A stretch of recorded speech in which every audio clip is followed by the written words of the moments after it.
नमस्कार, मी कविता धकाते. आपण बघत आहात CTV न्यूज. नजर प्रत्येक बातमीवर.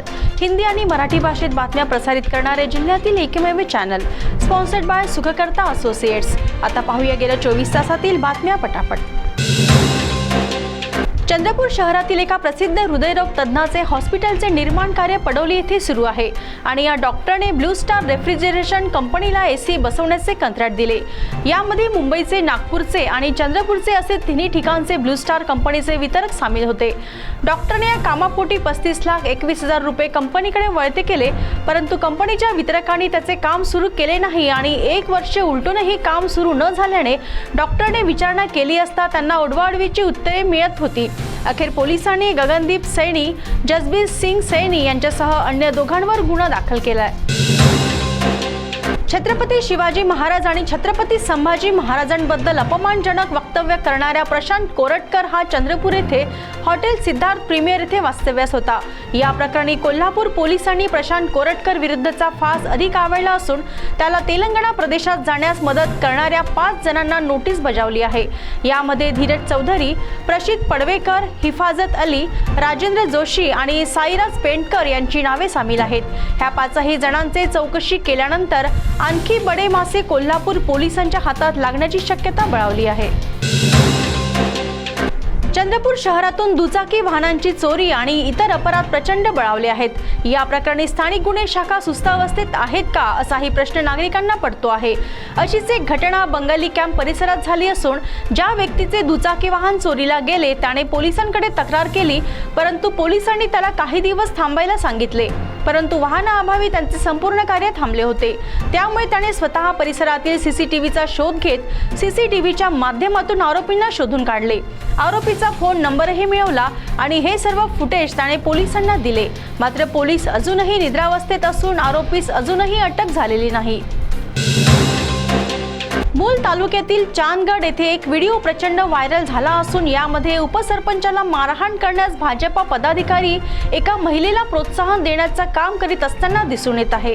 त्यामुळे येथील नागरिकांनी अशा भाजपा पदाधिकाऱ्याला आवरा हो अशी साथ घातली आहे. वास्तविकता ग्रामपंचायत मधील लिपिक पद भरतीवरून हा विवाद उघडकीस आला असून भाजपा पदाधिकारी त्या महिलेला मार त्याला मार अशी साथ घालताना दिसून येत आहे. काल छत्तीसगड येथील सुकमामध्ये झालेल्या नक्षली चकमकीत 17 नक्षली ठार करण्यात पोलिसांना यश आले होते. या चकमकीत जहाल नक्षलवादी कमांडर जगदीशही मारला गेला. त्यानंतर 50 माओवाद्यांनी आत्मसमर्पण केले. त्यामुळे नक्षली चळवळीत जोरदार हजर बसला असून यापुढील त्यांनी रणनीती काय असणार आहे याकडे पोलिसांची नजर असेल. मार्गावर असलेल्या अनखोडा येथे लोखंडी पत्रे घेऊन जाणारा ट्रक अनियंत्रित झाल्याने तो रस्त्यावरच पलटला. या ट्रकमधील लोखंडी पत्रे रस्त्यावर विखुरले गेले आणि समोर येणारे दुचाकी वाहन या लोखंडी पत्र्यावर आढळले.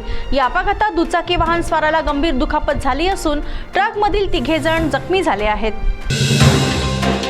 अकोला जिल्ह्याच्या मूर्तिजापूर पोलीस स्टेशन हद्दीत एका नराधम बापाने आपल्या पोटाच्या मुलीवरच अत्याचार केल्याची घृणास्पद घटना समोर आली.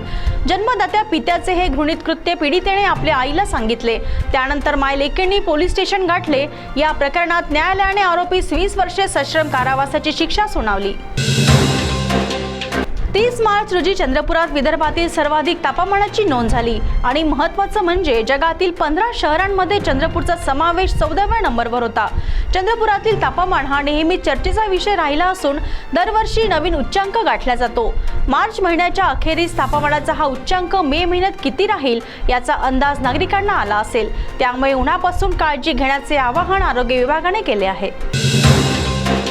छत्तीसगडमध्ये नक्षलविरोधी अभियान चांगले जोर धरत असून दंतेवाडा, बिजापूर येथील जंगलात आज सकाळी 9 वाजतापासून पोलीस आणि नक्षल्यांमध्ये चकमक सुरू आहे.